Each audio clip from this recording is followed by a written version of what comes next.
Hi everybody, welcome to episode 1 of Dear Om. So let me explain what this is and why I'm doing it before we get into the meat of it. So my abilities coming through the heart, I am able to tap into information coming from a pure source, coming from a pure place. And it is one of my roles in these times to provide clarity on certain points that come my way. So my intention is, of course, to be as clear and as pure to the best of my ability so that you may experience that clarity in your own life, in your own way, for whatever questions that may come up for you. So the next intention would simply be to be open to receiving any questions that you may have on any point.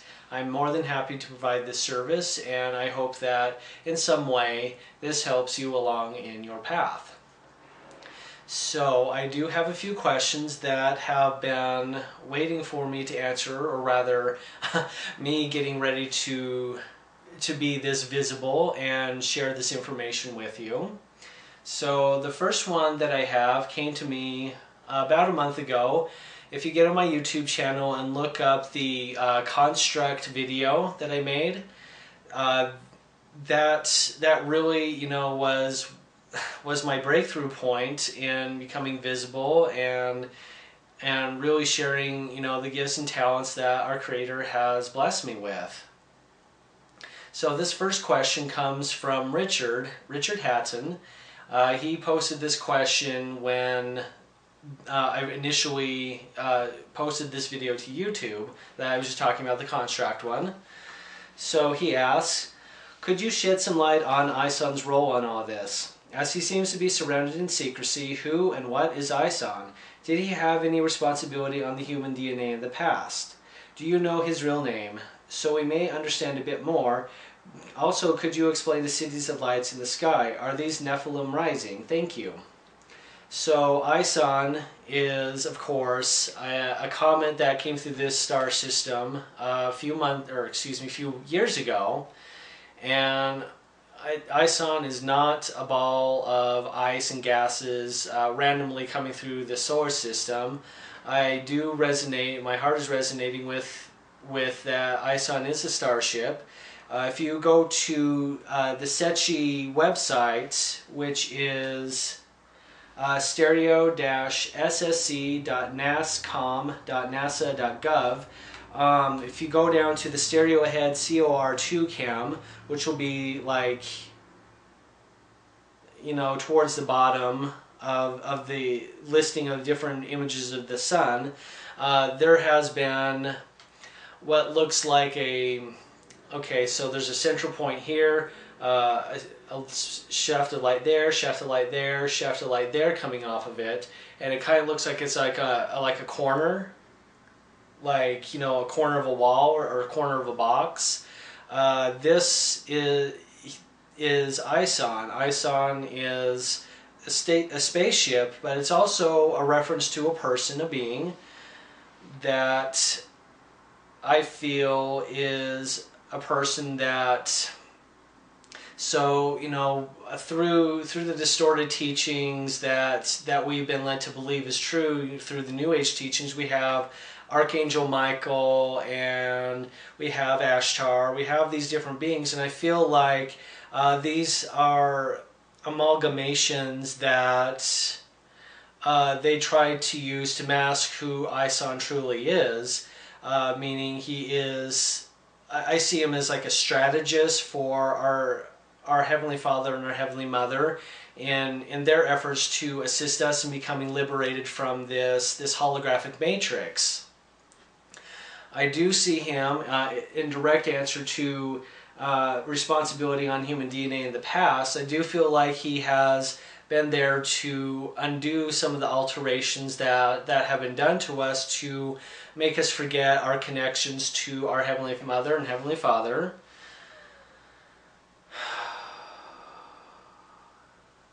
And I do feel he's also implanted a sort of corrective code within our DNA, so that at the correct moment, and we're approaching that, it could be activated, and whatever is still left in our DNA that isn't part of our original blueprint, it becomes instantly restored to that coding, whatever it is that is pure for us coming through our hearts. No, I don't know his real name. Yeah, that information is classified at the moment. When that does become a need-to-know sort of thing, which is basically when the veil becomes removed, that's when that will become known.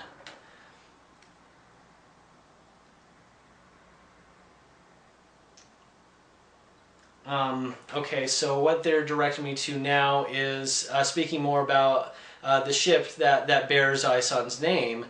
And this is literally where the Archangel Michael aspect, him being the one that delivers justice, this is where accountability for the misdeeds that the reptile beings, the Archon beings have done, this is where they are...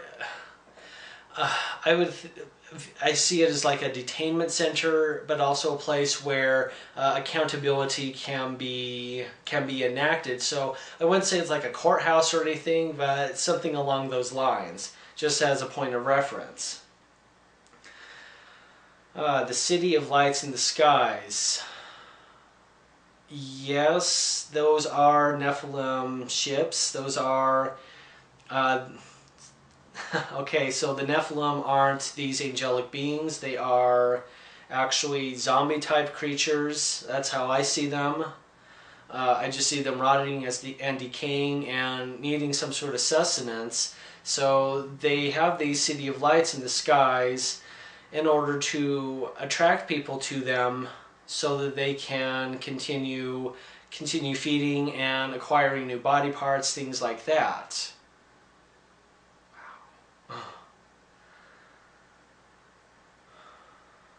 It also gets to be said that the City of Lights are ships that they have hijacked from our allied forces, so the beings of light and love who are working in alignment with our Heavenly Mother and Heavenly Father. At one point, when the war in heaven was beginning, the beings that we refer to as the Nepheleim took these ships so they could appear to be allies, and this is one way that they were able to get so many of us to go here, because at this point, before we became disconnected from our greater parts, and before this construct that we call Earth was created, just a dumbed down version of what our actual reality is in the heavenly realms.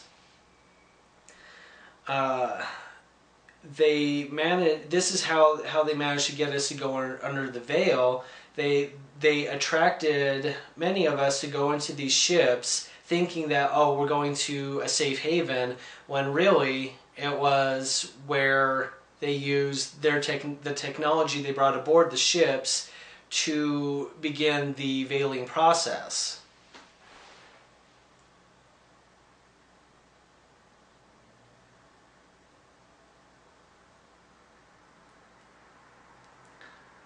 Okay, so the next part that they're, and I'm talking about our Heavenly Father in this instance, is referring me back to the sentence in Richard's question about, as he seems to be surrounded in secrecy. Yes, ISON does get to be shrouded in secrecy, although it is time for more information to come out, because there's literally nothing left that they being the enemy forces can do to us at this point, as we are in process of shutting down the Matrix, shutting down all the holograms that make up the Matrix, so that we're able to exit this construct. So what gets to be said further about ISON is that he is he is actively working with our Heavenly Mother to help us remember who we truly are. So remember the nurturing, loving, feminine aspects of ourselves, because that's what they did initially.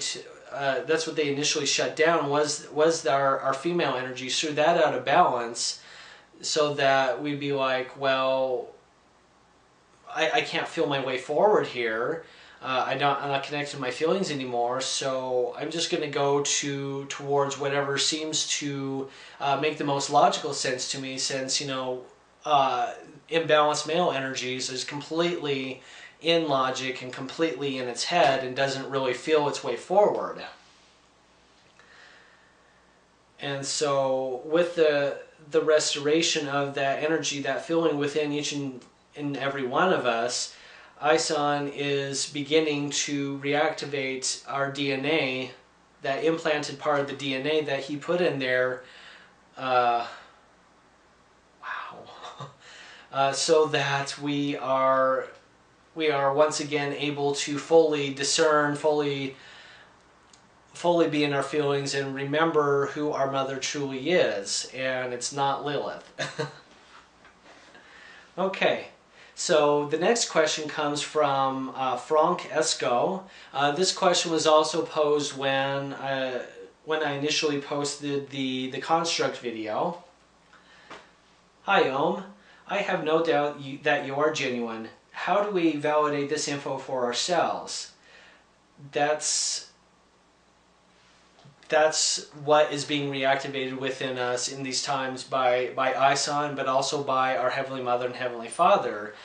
It is time that we begin to access those true information aspects of ourselves within our hearts, so that we begin to remember what is true, so we can come back to our center, come back to our hearts, and remember who we are, and also work in a more active way to clear away and disconnect from that which is illusion. And again, this is all done by feelings. For me personally, I literally feel it in my heart. My heart is wired. I'm wired differently than most other people, so it's like when I get a feeling, my heart is able to decode that into information that I can share verbally. So it's like I get the words, I get the sound, I can decode the sound and know what I'm hearing. I can decode the feeling, like I'm talking about a physical sensation, and I'm able to tell, okay, so that's something that's beneficial, so I'll allow that to come in. Oh, that doesn't feel too good, you know, it feels like it's slimy, so I don't want that. Things like that. But essentially, this ability that I am activated into, that I've always been able to do, that is coming back online for each and every one of us. Are we to perpetually take the words of people who appear to be communicating with otherworldly beings with no way to verify the info on our own? And see, this is part of that process, is that ability to discern where this information is coming from, if it is actual truth versus illusionatory mumbo-jumbo. All of that is coming back online for each of us in our own ways. Yes, there are those here who are equipped to assist us in the process and literally clear away the blockages, the energetic blockages, the implants, the thought forms, the emotions. So let's define emotion here. Emotion is like an illusionary form of feeling. So that's why, you know, I would term, you know, things like anger, or anger masking pain type of anger, as an emotion, whereas righteous anger would be a feeling, because, you know, we have been through a lot, and anger is part of us reclaiming our power, because it tells us that something has happened to us that isn't all right, and we're not going to stand for it. So we're going to use this as an impetus, not the driving force, but an impetus to motivate us to to reclaim our power and undo what has been done to us. That's just one example. Another one would be anxiety. That would be an emotion that I'm focusing too much on the future about, oh, all the what ifs, and I really want this to happen. I don't know if that's going to happen.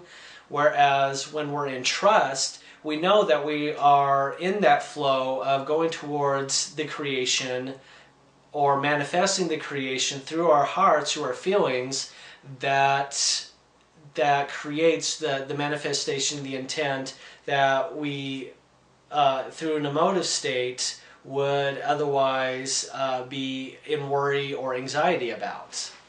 And, you know, if you ever want me to clarify this, these would be great questions. I'll send you a way to contact me to send me questions at the end of the video.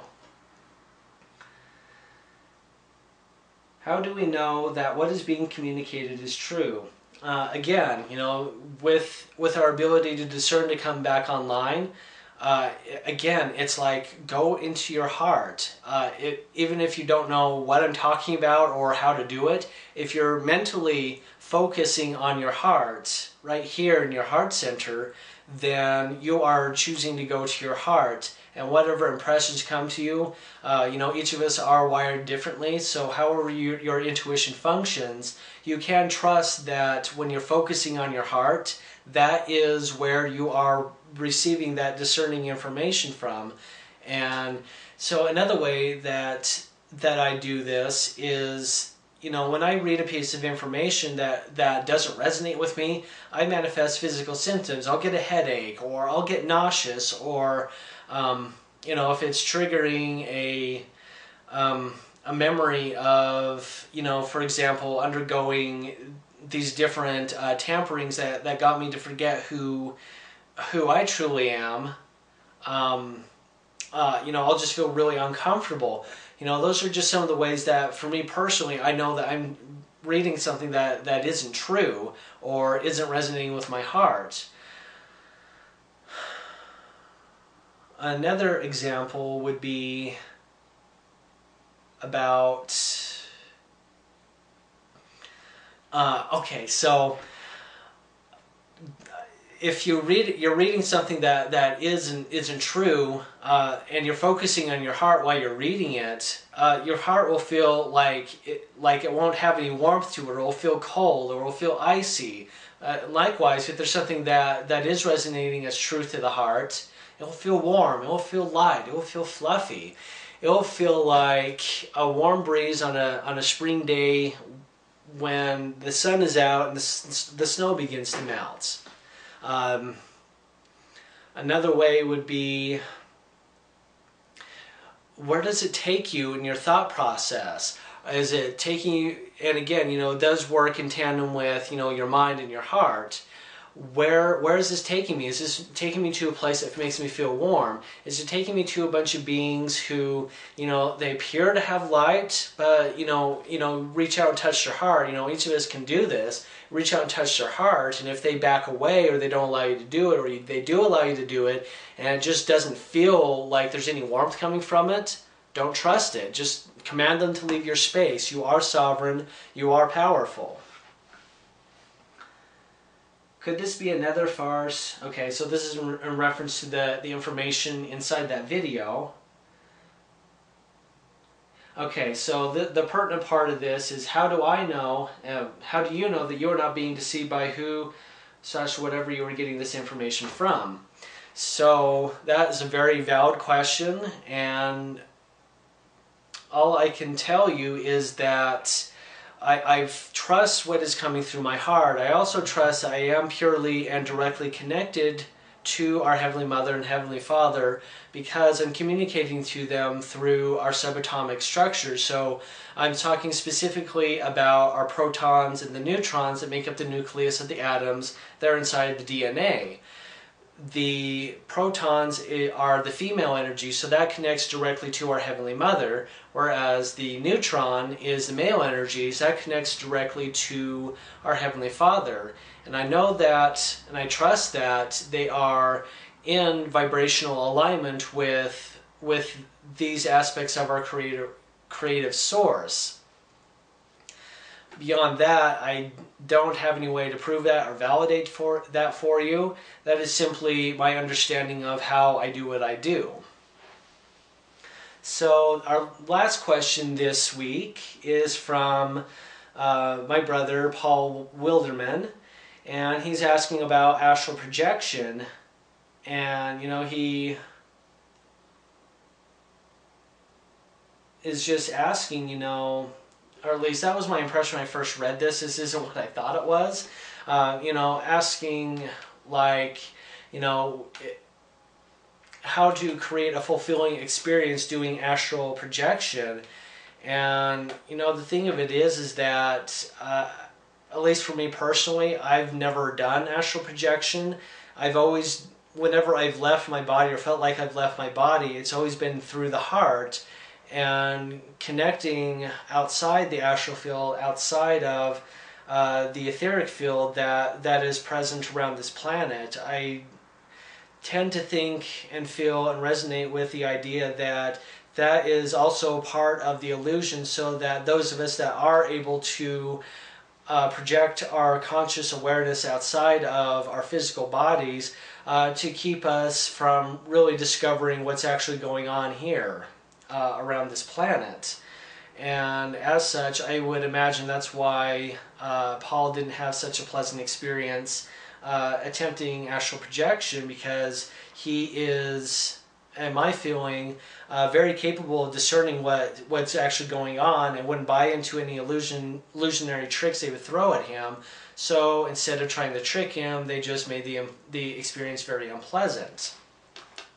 And then he asked me what the term fire starter might mean. Literally, in my feeling, that is, a fire starter is one who acts as a catalyst for other people. So I would describe that as, okay, so there's someone who's asleep, and the fire starter being would be like, oh my gosh, I don't know why, I'm just feeling drawn to connect with this person, and it ends up starting this person from being asleep into, okay, I'm consciously aware there's something more to life going on here, and the fire starter encourages them, not necessarily through their conscious interactions, although it can happen in that way. I mean, that's how it happened for me. To exploring, you know, the different gifts and talents that they have, so that, you know, they're able to open their consciousness, expand their awareness, and ultimately go wherever they're going, whether it be, you know, where I've ended up being, you know, activated as I am, having the gifts and talents that I have, or, you know, them expressing their own passions and talents in their own way at a level that is purely connected through their heart, or however they choose to go about their journey. Fire starter may also be someone who's meant to clear paths, clear away illusion, clear away that which isn't serving the collective, or, the highest good of all concerned. And they literally do it by blasting the walls down, or blasting away that which isn't serving the highest good of all concerned.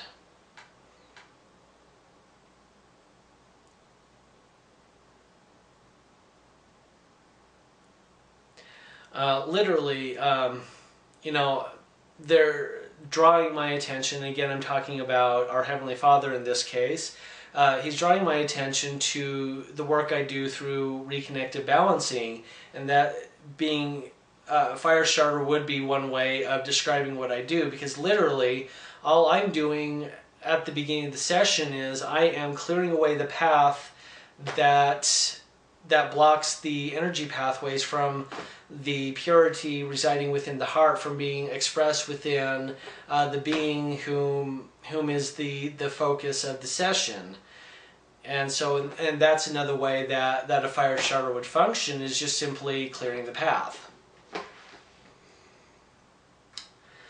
So, I'd like to thank you for watching the first episode of Dear Om.